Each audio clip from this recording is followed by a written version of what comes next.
Ah, anime. I love anime. I love them. Don't you love them?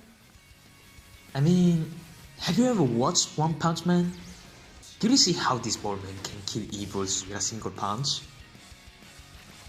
That's so cool. And anybody knows Violet Evergarden? Wow, that's so beautiful. Not to mention the Magician's Bride. The magic there is stunning. I love anime people. They might look stupid, idiotic, and not make sense. But sometimes they hit right to your heart. Anime bring me to another world, away from my thoughts. Anime taught me values and philosophies.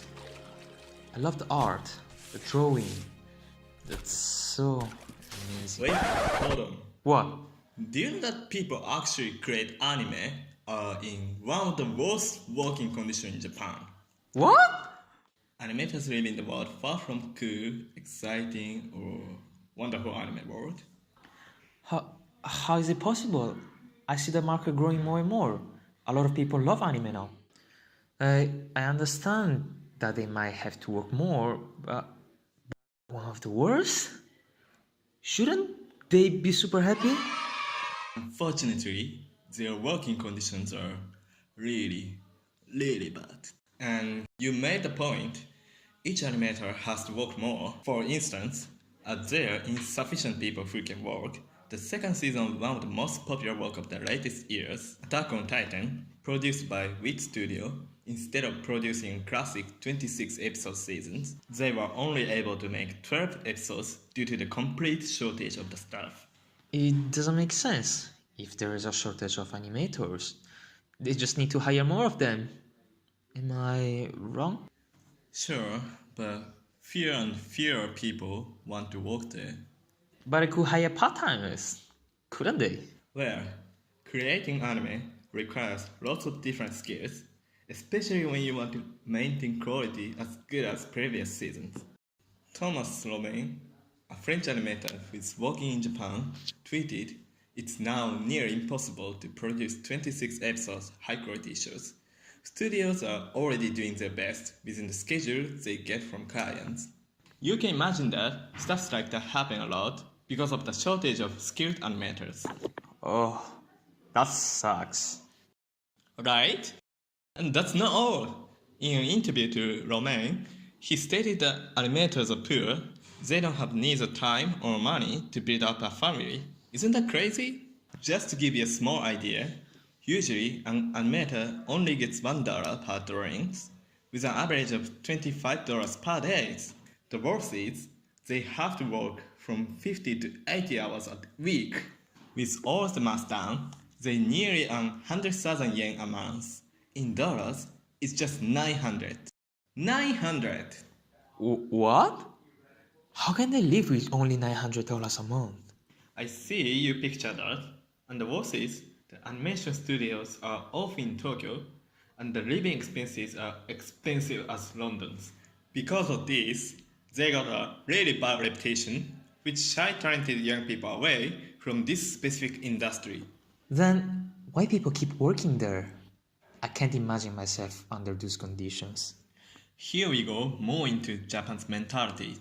Daisaku Ikeda, a Japanese Buddhist philosopher, in a dialogue with the first Russian Federation President, Gorbachev, says, "Japanese today consider it wise to have no definite faith.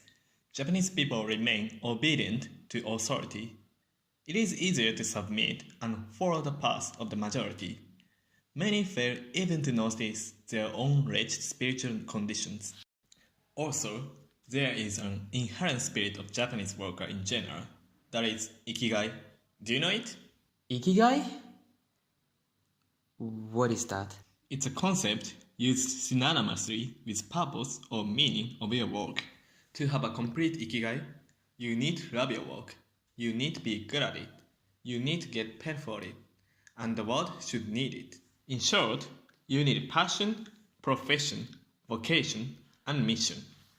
If you bring all those notions together, and distill the contents, you reach Ikigai. So, simply, animators love anime. They're good at it. Many people love their work and they get paid for it. But not enough. That's so weird. I would never go to work in Japan if that's the case. So, it'll be difficult to change the current problem in anime industry from the workers' side. They just find ikigai and conform to the situation they are put into. No one raises voice, just accept the current conditions, or just leave to another job. This is the prime problem the Japanese anime industry has. As the working conditions of animators are too bad, the number of people willing to be animators and the number of production demanded are not matching well at all. Collapse of supply and demand. Yeah, but one thing here doesn't make sense. There's so much demand, and where does the money go? Bravo! Great point! This is a belief that everyone gets wrong. It is true that cash flow in anime industry is huge, but guess who takes all the money? The production committee. Even as the Japanese animation market continues to grow by the years, the budget per production have leveled off over the past 2 decades. It seems that no one can ask for more money because they are afraid that they'll lose to the competition. Even though Japanese animation market keeps growing, budget per production haven't increased. But nobody complains because they are too desperate to survive in the severe competition and have no courage to speak up. Isn't there any solution for that? We need to solve the problem from outside of the anime industry. Empowering animators means promoting Japanese culture as well. In fact, most tourists to Japan are motivated to visit the country because of some anime. Not just in the entertainment sector, Japanese anime influenced the whole country's economy and culture.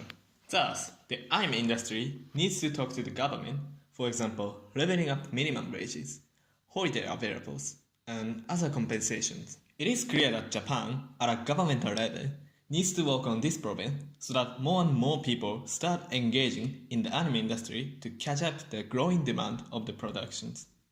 After all, animators are the core of this industry. If they fall, the others will too.